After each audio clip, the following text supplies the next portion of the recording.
হাই friends, এয়া আমি সকলো বিয়ালে বুলি ওলাই ল'লোঁ। এফালে ভিনদেউ মাক, বা, পুতৌ মানুহজন, ভিনদেউ আৰু আমাৰ ল'ৰা। এফালে সখী নোৱাবৰ কাৰণে এয়া আমাৰ ভিনদেউ, সখী আৰু এয়া আমি আহি নাৰায়ণপুৰ পাই গ'লোহি। তাৰপৰা হোটেলত সোমাই সকলোৱে চাহ একাপ খাই ল'লোঁ। তাৰপৰা আকৌ ব'লক, এয়া আকৌ আহি পালোহি দুৰপাং। এয়া বিয়া ঘৰ, কি ধুনীয়া লাগিছে চাচোন ডেক'ৰেশ্যনখিনি। এয়া আমি এতিয়া সকলো বহি আছোঁ।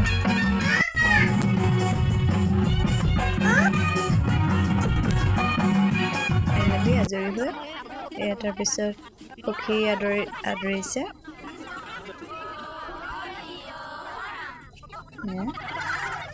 সখী আদৰি ল'লে। তাৰপৰা গা চা ধুৱাই আকৌ এয়া সখী আৰু ল'ৰা একেলগে